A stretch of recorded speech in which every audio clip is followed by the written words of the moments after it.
Good afternoon. Welcome, and thank you for tuning in to the launch of Weekend Dad by Naseem Hrab and illustrated by Frank Viva, hosted by Watts Toronto in partnership with Groundwood Books. I'm Maya, Programming Manager at Watts, and I'll be your host this afternoon, mostly just curating your questions that you might leave for panelists in the Q&A widget below throughout the panel. You will be able to see every question that is asked, so if you see one you really like, upvote it, and we will prioritize these audience favorites at the end of the panel. Before I turn things over to our panelists, I would like to acknowledge that Watts Toronto operates on land that is the territory of the Huron-Wendat and Petun First Nations, the Seneca, and the Mississaugas of the New Credit First Nation. This territory is the subject of the Dish with One Spoon Wampum Belt Covenant, an agreement between the Haudenosaunee Confederacy and the Confederacy of the Anishinaabeg and Allied Nations to care for and share the resources around the Great Lakes in peace. Toronto is now home to many diverse First Nations, Inuit, and Métis peoples with long histories on this land. We are privileged to live, work, and create in this territory and must act with awareness and solidarity. A bit about the book. Weekend Dad is a poignant yet hopeful story written by Naseem Hrab and strikingly illustrated in Frank Viva's signature style about what happens when parents separate and the new reality of having two homes. Here to lead today's discussion is Nathan Whitlock, author of 2 novels, A Week of This, and Congratulations on Everything. His writing has appeared in the Globe and Mail, Toronto Star, Toronto Life, Quill and Choir, Best Canadian Essays, and elsewhere. He's the program coordinator for creative book publishing at Humber College and an adjunct professor in the public text program at Trent University. So I'll pass things over to Nathan. Hello. I hope you can all hear me. At the moment, you are just abstract names on a screen, so welcome. Thank you, Maya. Thank you for inviting me to do this. I'm very happy. I'm very honored to be part of this event, celebrating this book, which I love. Thank you to Word on the Street. Thank you to Groundwood Books. In addition to that bio that Maya just read, I've actually been a weekend dad, so I was maybe destined to love this book, but that also means that I probably would have spotted anything that was false or corny or melodramatic, and there is none of that here. This is a very special book. This is a very truthful book, which sounds incredibly like a platitude, but it's the truth. It's a very truthful book. I think it's amazing. I'm very happy to share it with the world and be part of this event. First, though, I would like to introduce you to the people who made this book. First is the author. Naseem Hrab is a writer and storyteller. She is the author of Ira Crumb Makes a Pretty Good Friend, as well as Ira Crumb Feels the Feelings. Her comedy writing has appeared in or on McSweeney's Internet Tendency, as well as The Rumpus. Naseem worked as a librarian for a period of time, and now works in children's publishing, which is a very good job to have. She lives in Toronto. So please welcome Naseem Hrab. As well, I would like to tell you about Frank Viva, who is the illustrator of the book. Frank is a award-winning illustrator and designer living and working in Toronto.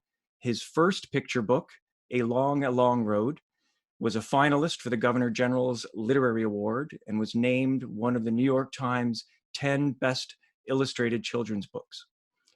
Frank's art has appeared in the New York Times, as well as on the cover of the New Yorker many, many times. He is a reviewer for the New York Times Book Review. I personally love Frank Viva's work, and that makes this an extra thrill to be part of this event.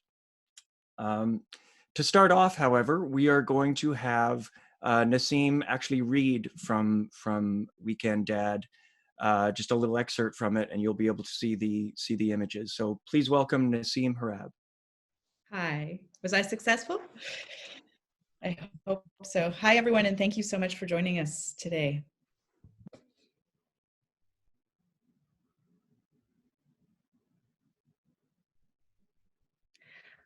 On Monday morning, my dad moved out of our house and into an apartment. He said he won't be far.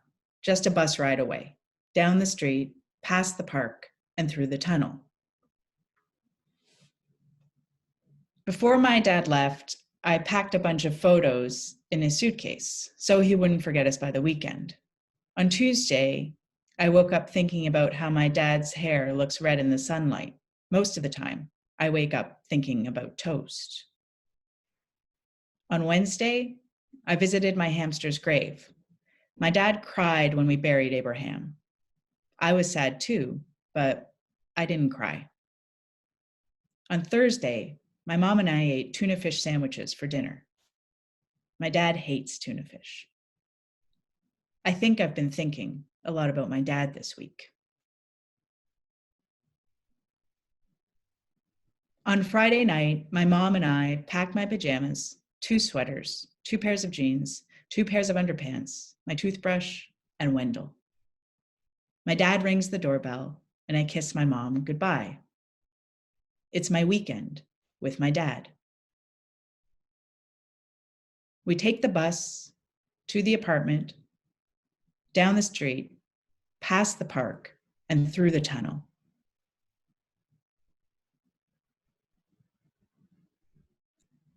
And I tell my dad all about my week. I tell him about the dragon catcher I invented. I tell him about the boy in grade 6 who tripped me at recess. And I tell him about the sour candy that Marlo dared me to try. It wasn't that sour. The bus ride feels like 3 seconds, but according to Wendell, it lasts 48 minutes. My dad says I have 2 homes now.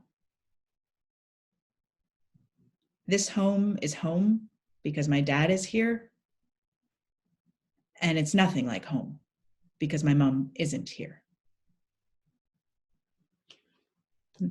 That's the end of our excerpt.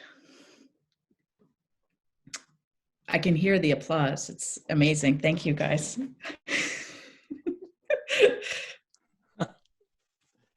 I almost feel like I should have given some sort of trigger warning of some sort before you read that this is a very, a deeply sad book.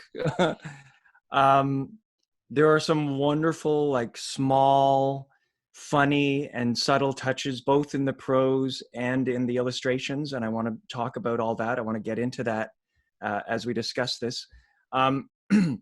Welcome, by the way, Frank. Welcome to the screen.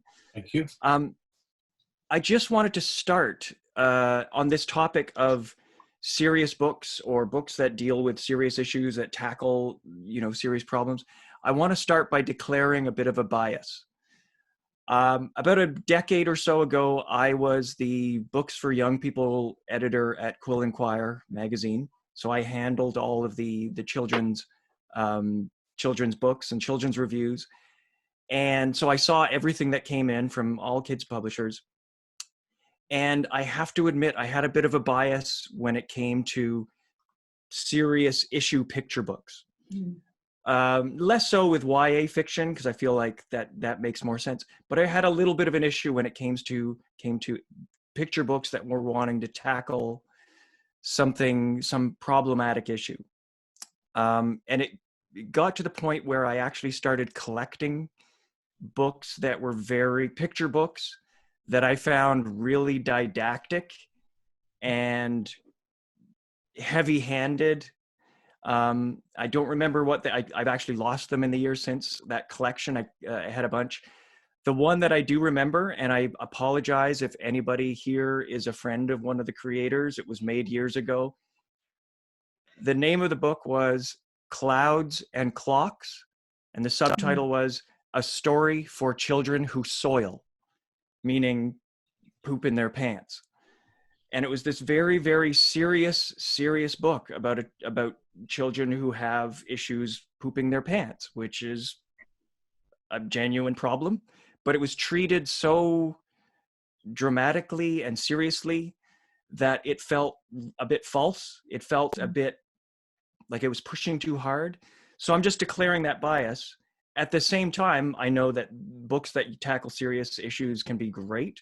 I'm thinking like The Funeral by Matt James, which came out very recently, is an amazing book. Also, Weekend Dad is an amazing book. So obviously this can work. It does still feel like a huge risk that you are risking melodrama. And I want to just put the first question to you, Naseem. Most of your work is very funny. Your other kids' books are very funny. There are funny touches in this book. It's true. There are some very funny touches in this book, even from what you just read, where you said, thinking about your father's red hair. Mm-hmm. But you usually, I keep saying you, the narrator wakes up thinking of the father, but normally wakes up thinking about toast. Mm-hmm. There's little touches like that that are beautiful.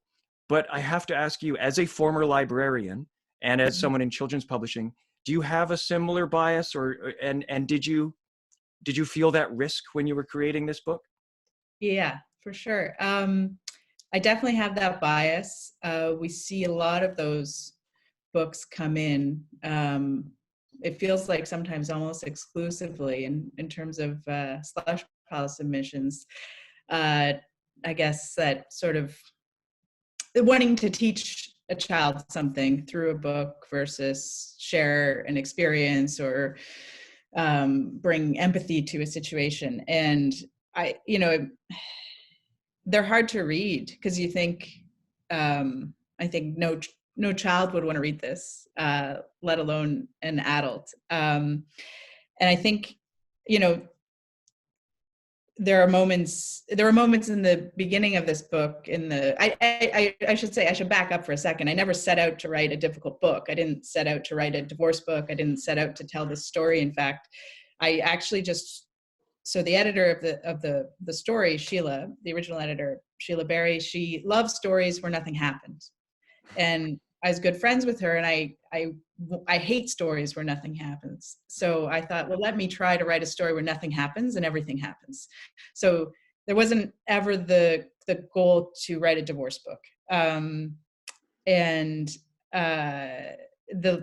the first line just popped into my head, and then everything sort of trickled out from there. But and we can talk more about this as we go on, but yeah, there were I was looking at the first manuscript before this panel, and there were some pretty melodramatic, angsty moments in it, and Sheila chopped them all out. So we have our editors to thank. That.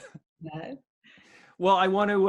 I'm going to bring in Frank in a minute, but to talk about the illustrations and some of that process. But I wanted to ask you again about that process of the origins of this book. How did you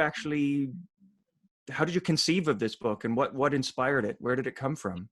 Well, I guess obviously my own experience as a child.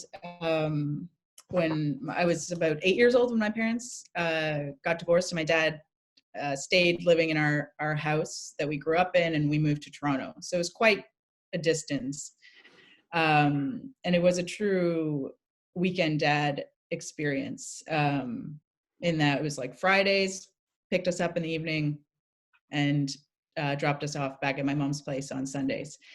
And, a lot of the feelings in this, I don't have kids, so it wasn't sullied. I was never battling between what it might feel like to be a parent or what it might have felt like to be a child. So this is just regression in therapy in a way in this book.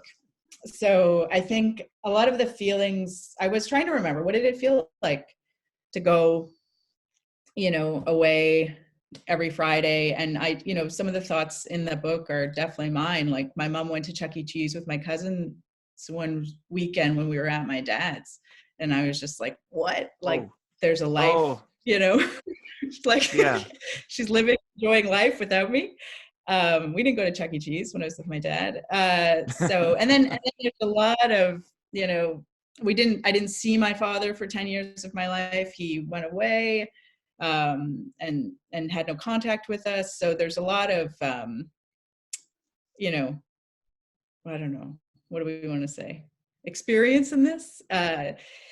And the letter is part of a letter my dad wrote to me when I was 9 and never sent.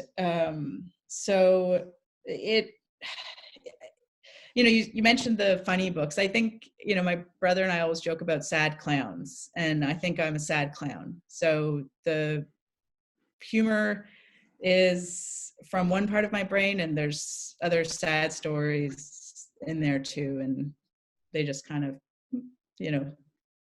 ebb and flow when I'm Well, writing. if we believe that humor is some sort of self-defense against, deep wounds and so forth, you can just imagine the default funny people are really working on some things. I want to come back to you in a bit, Naseem, to talk about that letter and how much of yourself you put in this book. But I wanted to ask Frank. I mean, illustrations in a picture book are always crucial. They're the thing you literally see, the thing that a child sees. A child or even a parent reading it is not aware of who did what in a picture book. They just see the whole package. But for a book like this, I mean, this could have pushed into really melodramatic territory with the wrong treatment, but you managed to kind of nail it and get it right with the very subtle facial expressions, little touches, little details. How actually did, when you came aboard, how did it feel to be trusted with a story like this, and how actually did you get involved with this project? Well, Sheila Berry called me, and up until the point where we met, shortly after I accepted the assignment, we'd met. We were aware of each other, and but not, we'd been at kitchen parties together and chatted and found a corner, at in living rooms late into the night, because we'd be maybe two of the people that would stay later than most and drink more than most, and we'd meet at airports, and occasionally, because we'd be going to some of the same book events, and whether it be New York or Boston or whatever. And oddly, we'd meet in airport lounges and things like that. And I'd been thinking, I've done, this is the first book that I've done, kids book I've done, where I didn't also contribute the writing. But I've been playing with the notion of, I was interested in finding out what it would be like, and in a sort of collaborative way, to not write the book and just contribute the illustrations. And so when Sheila sent me this script, the script to see if I would be interested, I really loved the writing, and what I liked in particular about the writing was the restraint, it walked a fine line for me. It tears welled,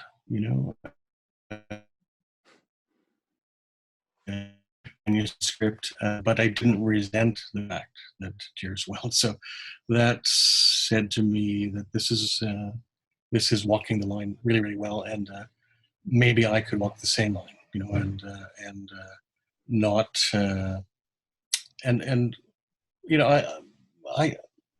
I like books and movies that make me cry. So I wasn't afraid to sort of take on that challenge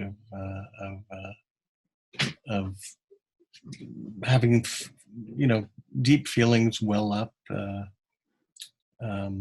But again, when it's badly done,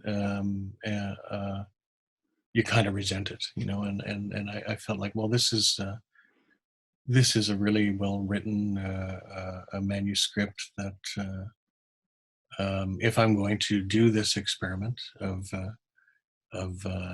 joining in a collaborative process of making a book with somebody, this is it. This feels good. So I accepted the challenge, and I don't have enough a distance, for my own contributions to know whether that worked or not. But I appreciate your contention that it did. So. Oh, it very much worked.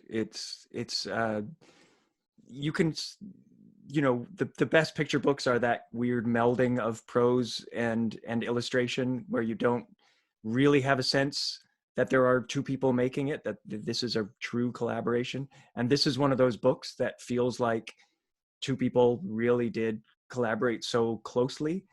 And I should also say, like, I also love things that make me cry and make me feel things. And when I'm saying serious books or serious picture books, even those can be great. I'm more thinking about this is an issue we have to deal with. And there's an alternate universe where this same story is told, with Elmo on Sesame Street, and he has like Snuffleupagus saying, "Don't worry, Elmo, you'll see your mom again," and it feels very heavy-handed, but this feels so subtle and such a light touch.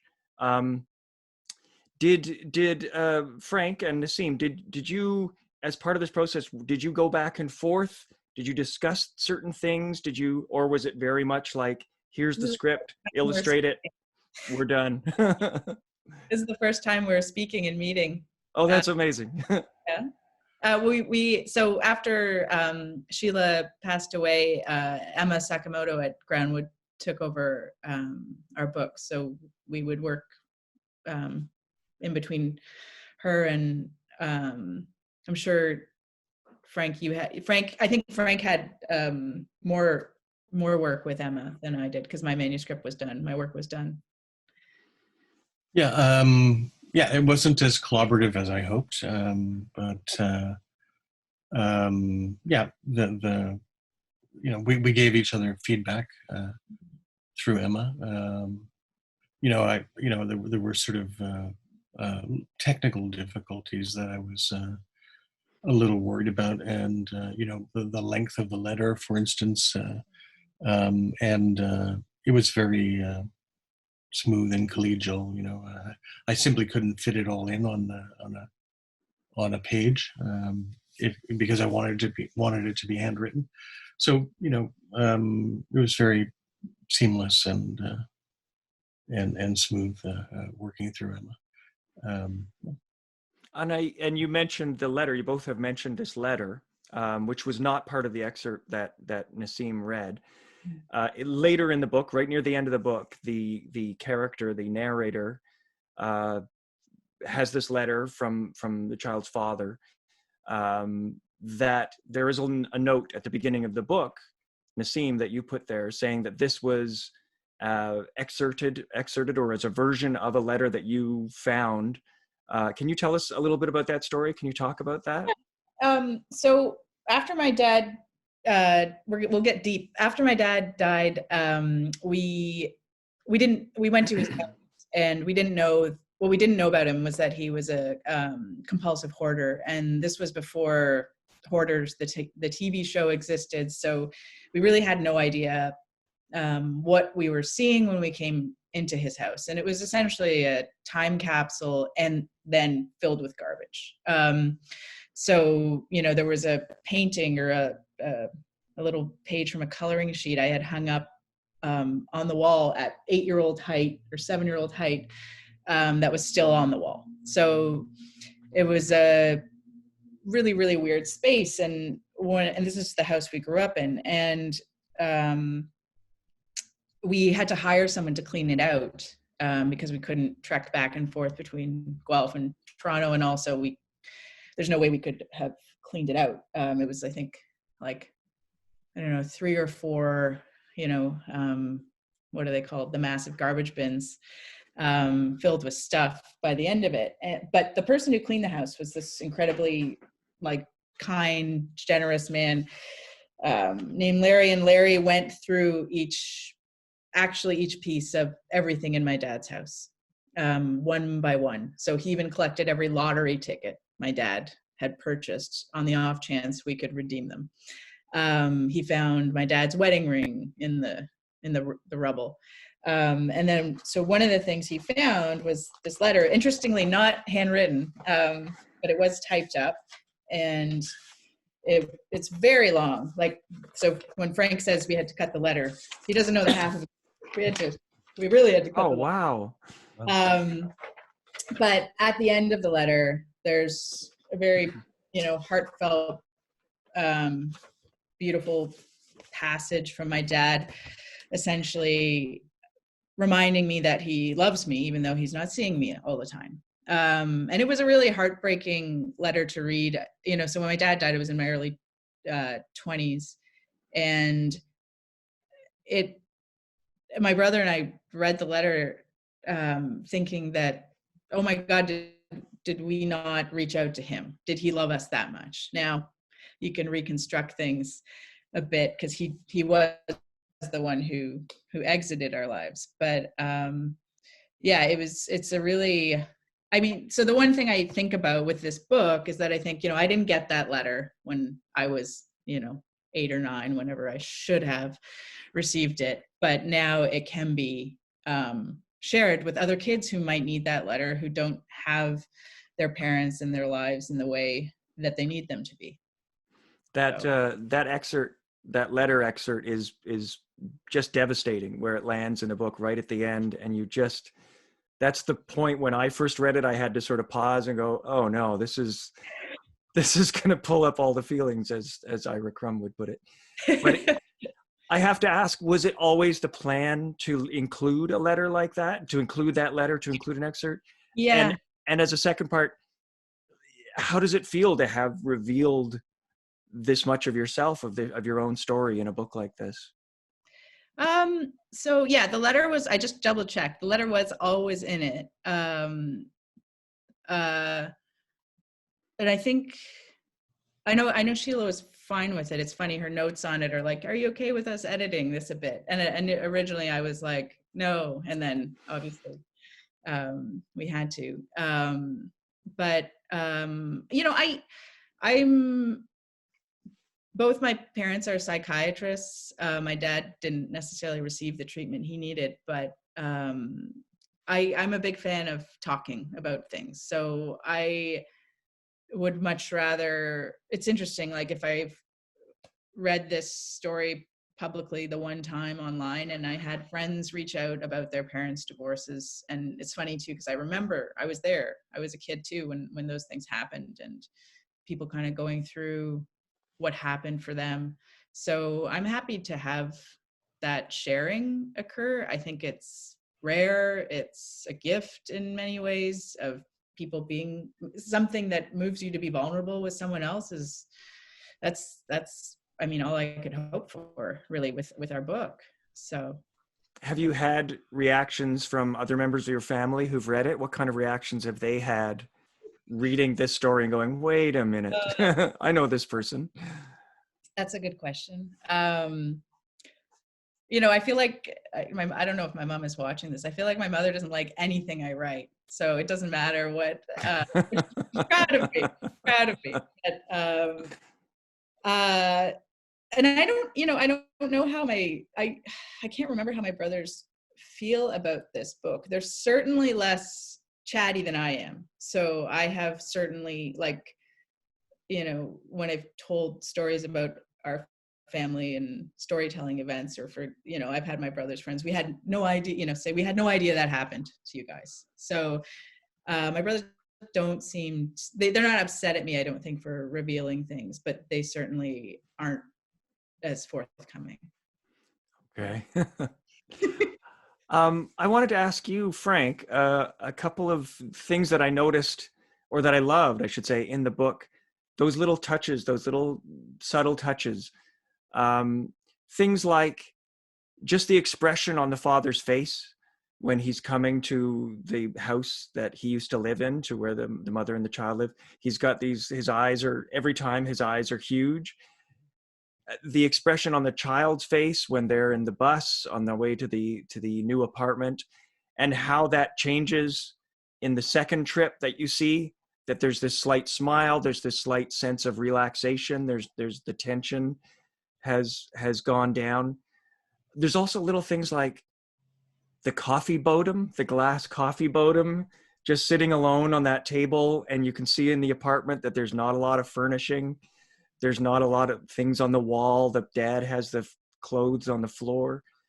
is that something that, you mentioned the spare prose that you were really attracted to? Was that a deliberate move on your part, or did that take a lot of trial and error or go back and forth? Where did that kind of idea come from, that subtlety? Um, well, very early on, after reading the manuscript, how I saw the book was a very slow-moving a process of things getting tolerably better, but slowly and tentatively. And so I think that played into all of those decisions about, a sort of sense of shock, on, I guess, everybody's part, including the father, from the start to toward the end. Uh, at least some feeling should come through in the illustrations that, notwithstanding, life will go on and it'll be okay. Somehow I wanted the illustrations to send that message, because in this sort of spareness of the prose, that wasn't explicit, so I felt like I could send that message. So another thing that I did along the same lines is the color. I don't know if you noticed this, Nathan, but the color from page 1 through to the last page incrementally gets a little stronger. So it's the color, there's a limited color palette. So on page 1, it's the same color palette all the way through the book, but it gets 5% brighter, spread by spread. That's really fascinating. Through the there's a lot of grays and yellows, Yeah. and it's very muted, and then it becomes much more vibrant and alive. Yeah. So it's the same thing that I think you're. I try to do that in a variety of ways. Going back to your question about the sort of wide-eyed sense of shock, and then kind of a little bit of a smirk further on, and some I just wanted at toward the end of the book that there was this, through the color and through facial expressions, that it's going to be okay. I guess that's what that was all about. One detail I noticed when I was looking at it again in the last just a couple of days ago, preparing for this event, is that I didn't notice before. It's such a small touch. Is that there are I believe there's 2 images where they're in the kitchen, dining room, eating area of this apartment. And on the back of the wall, you can see the calendar, and the calendar says February. And then when we see it again, it's March. And somehow I missed that the first time. I realized there's there is this slow process of time passing, whereas the story could easily have taken place over a week and a half, but you get this sense that no, that's not how that works in real life. Maybe that would work out if it was Snuffleupagus and Grover and Right. Elmo working it through, but in real life this is a process of weeks and months of slow improvement. And that beautiful moment at the end, and this is to you, Naseem, where the sign of, let's call it victory, the climax.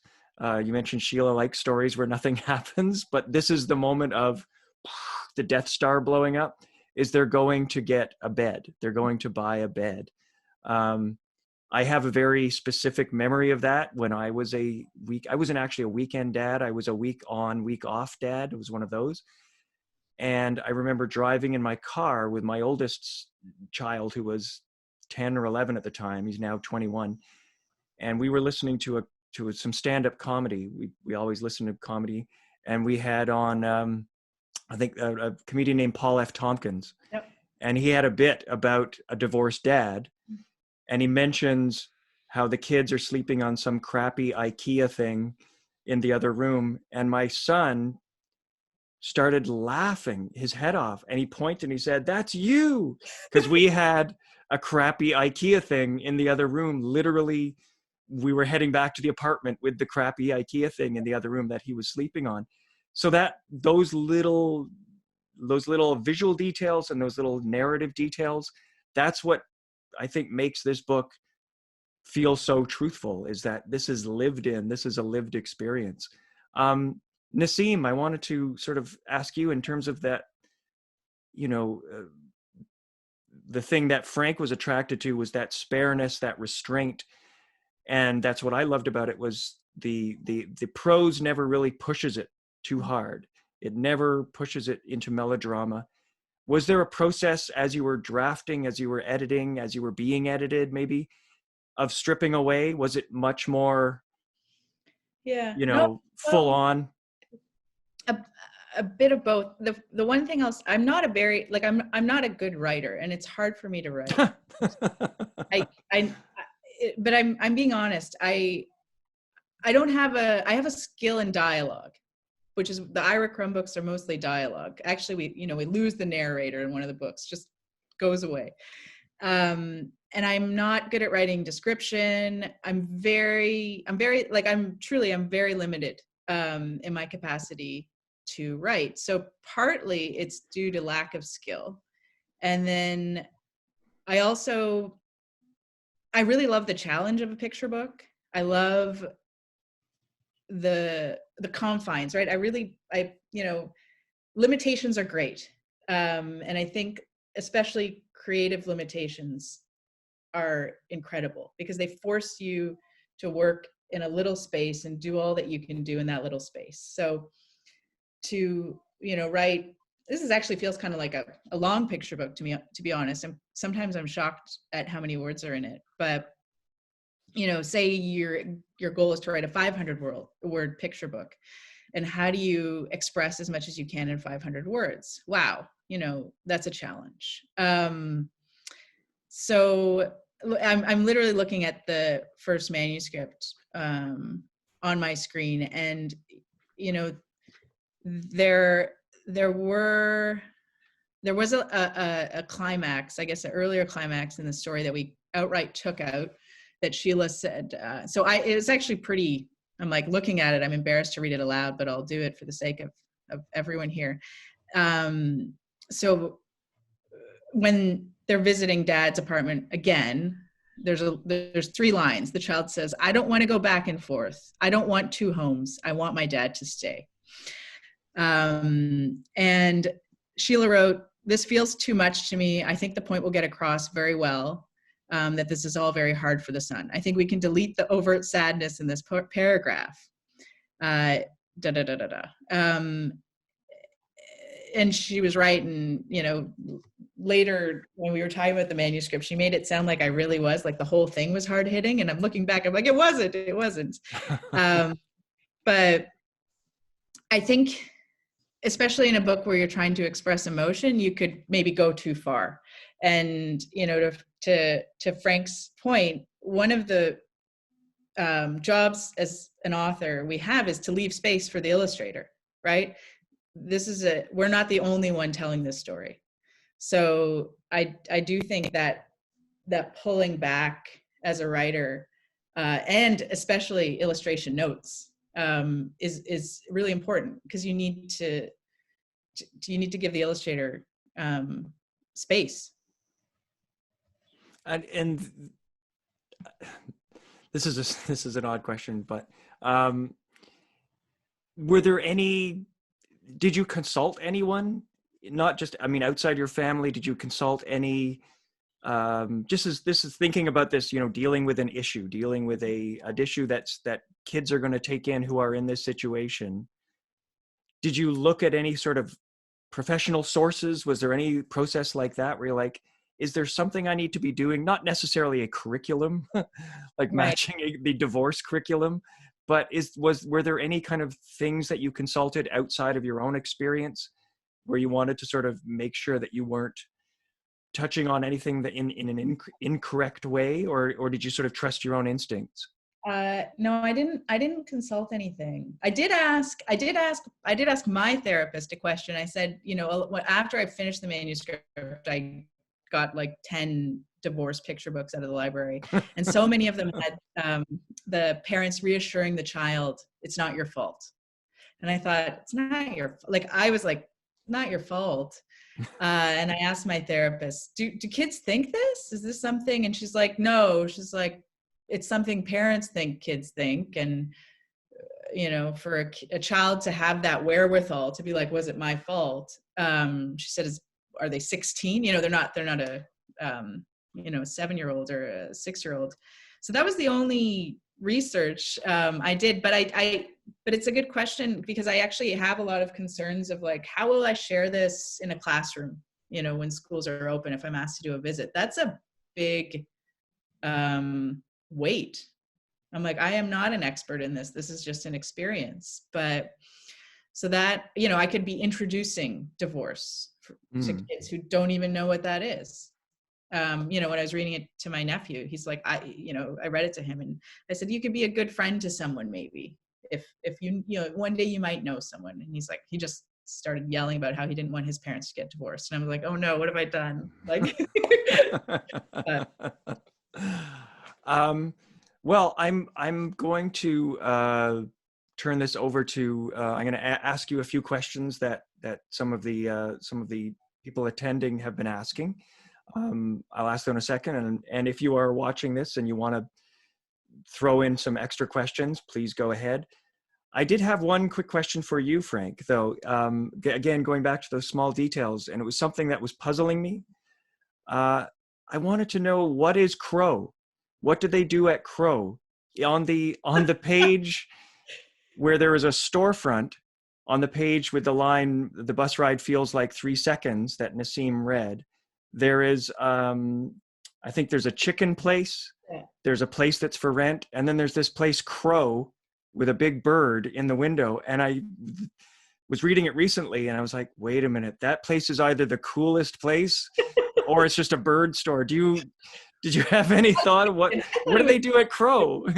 They make really cool children's books there. Okay. That's it's a hot new press. All right. So a bunch of my friends opened it up, and just kind of free advertising for the. Well, I don't know what they do at Crow, but I just felt like drawing a crow probably, and liked the word crow, I guess. But you did think to put a place for rent next to them, an empty storefront, for that extra level of realism. Right. I had pigeon there originally, but I thought that would be too much, so I had it for rent. So. Okay, I thank you for having this discussion. I'm going to just look at the Q&A questions, and I'll pull some questions that have been highlighted, and I'll sort of throw them to you both. One is about the process of, again, that collaboration between the author and illustrator.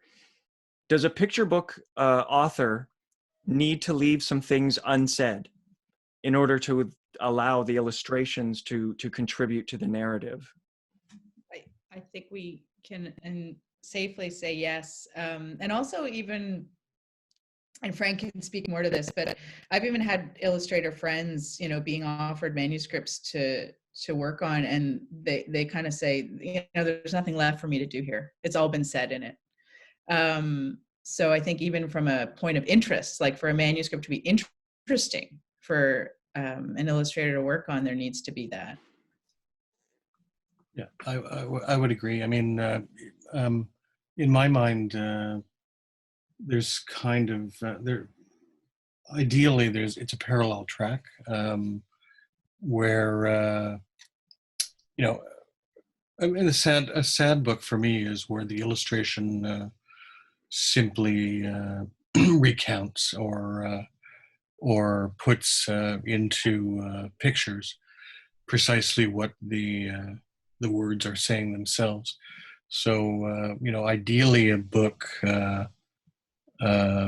is on two parallel tracks, telling the same story and same pacing and so on, but not. But they're bouncing off one another, and they're adding color and texture to one another, and rather than illustrating exactly what the words are saying. I think that's important to me. So when I do a picture book where I'm writing it and illustrating it, there's this tension back and forth, and my process would be I would write the manuscript first, and get it to a point where I would in an imaginary world send it to an illustrator, and they would just not change a word and move forward. But then when I start the illustrations, I change all the words again. So the whole manuscript will explode, because then there's this back and forth between this scene, or whatever you want to call it, could be better said through illustration, and this one, the words are needed. Yeah, there's this back and forth. I mean, and I guess that's what I meant about a collaboration at the beginning. I have another question here from Cleo. Again, another process question, which is just generally, how long did it take to put this book together? I mean, starting with the prose, Naseem, how long was the process of getting this script right and this manuscript right? And then Frank, how long did it take to get the images right? I should say hi, Cleo, first of all.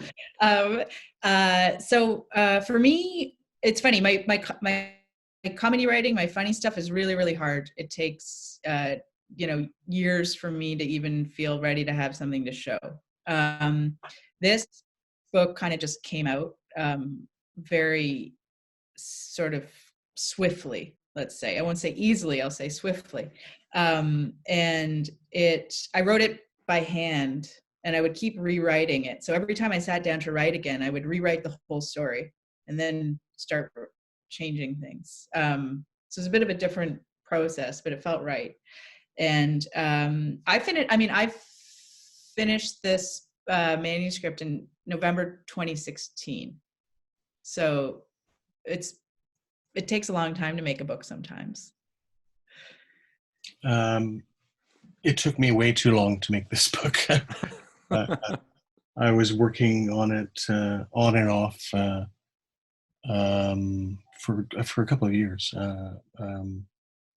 I was just going through some things personally and all of that. So normally I can do a couple of kids' books a year, including I also designed the book, so that adds to the time. But normally I can sort of do a couple of children's books in a year. But I was just going through a tough year, so it took longer than I'd hoped, and longer than I thought. Yeah, but I want to, on that note, thank Naseem and the people at Groundwood for sticking with me. Well, on that topic, I have another question. By the way, the first question about leaving things unsaid, that was from Brian. I just wanted to make that note. This is a question from Jennifer for Frank. When you were brought the book, were you given any direction in terms of the illustration, in terms of the tone, colors, anything like that, or were you just told, go wild, go loose, see what you come up with? Yeah, no, not really. I had a lovely lunch with Sheila after I'd accepted the project at the AGO. We killed a couple of bottles of wine, as I recall, and she just gave me her take on the manuscript and just let me go. So that my normal process of pencil roughs and oh, this little bit here isn't working, or can we trim that back a little bit, or and my normal process is making a series of little folding books, getting a little more sophisticated, and resolving problems, through maybe 4 or 5 of these little folding stapled books that I make. So the short answer is they just let me go, and do my thing. And I mean, there was a lot of back and forth towards the end of the book where I would do an illustration, and it would be, for instance, the kid was packing a suitcase for his weekend with his dad, and the manuscript said he packed 3 pairs of underwear, and I only showed 2 pair of underwear, so I'd have to put in 3 pairs of underwear. So there was at the very end of the process, there was that whole editorial process, which is common to bookmaking. It's just stuff I forgot, or overlooked, or whatever. Just so those anal people who are reading the book don't get offended. And I'm very accepting of all of that.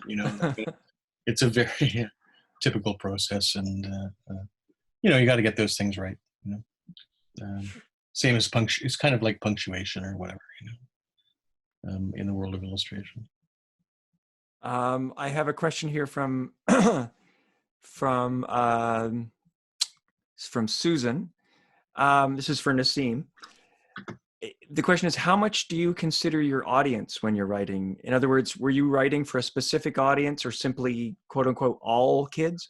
And how much does your audience affect or influence the stories you tell? Well, I think this book is weird in that way. My funny stuff, I'm definitely thinking of what kids or whoever, my audiences are finding funny. I honestly, I have to say, I wrote this book for Sheila. It was for Sheila. So,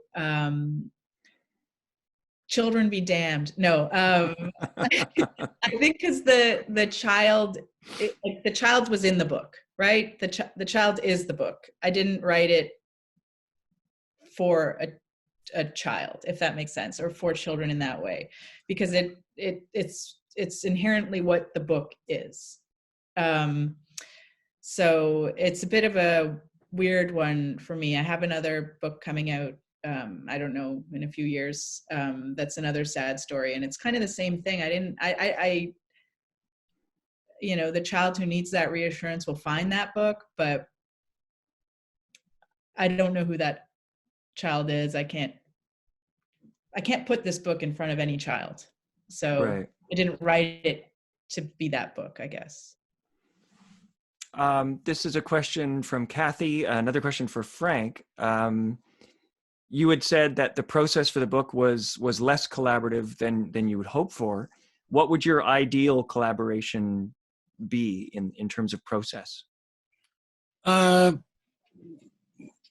Lots of fun meetings on patios, over lunches, and lots of laughing, and just good fun, I think. Okay. Well, now you know when you just 2 people, 2 people or 3 people, maybe. Just having a bit of fun, and hatching ideas, and laughing maniacally, and making tasteless jokes, talking about the people at the next table. Exactly. Well, when you get together to do the sequel, which is Weekday Mom, you can no, those. The sequel's about a second divorce. So. Yeah, there we go. Right. Dad's new friend. That's This is a question for Naseem from Lindsay. In addition to leaving space for Frank to work, Mhm. do you also think about leaving space for the reader to bring their own experiences to the story? Do you Yeah. leave those imaginative spaces as well? There's a beautiful interview with Mo Willems where he says, you know, the illustrations are 25, the writing is 25, and the reader is 50%. So absolutely. I think that that you know, I hadn't thought of the word restraint, but I think that's the perfect word that you both have been using, to not to leave, exactly, to leave the room for the imagination, because that's really all we're trying to do, is make people feel something, and you have to give them space and not tell them how to feel. So This is just a very quick comment from Susan. Um, she mentioned that he loves the way in the excerpt that Naseem's narrator mentions little details that child recalls, and also arrives at these huge conclusions about what home feels like, and loves the look on the dad's face, that we can see what the dad is always feeling, where, you know, even if the dad's not speaking, the dad is speaking through those facial expressions. So it's a comment, but I think it's absolutely true. Question from Jennifer, for Naseem: how long was that original manuscript compared to what you ended up with?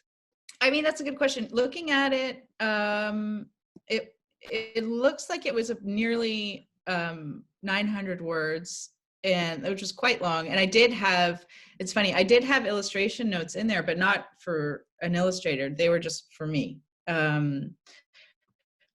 just so I could visualize the story, because it's a picture book. So that would help me potentially leave out words if I knew that the illustrations would be taking care of things. But I actually don't think it got that much shorter. I think maybe it hovers around 700 or something. So I guess in the picture book world, that's a significant cut. That actually answers another question that was coming up, which is, did you write it as a story first, or did you write it in scenes?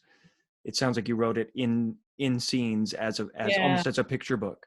I always write in scenes. I would call them beats, just measured sort of notes, I guess. Yeah. Okay. Yeah. I think I have one more question. Just before that, there is a comment that I wanted to share, which is just for Frank. Jason has said he loves the painting in the background. But the last question is for you, Naseem. I'm pointing because you're on that side of me, but I have no idea where you are as people watching this. Did the writing this book and creating this book bring you a different perspective on your father? Oh.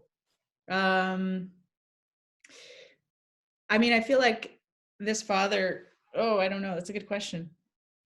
I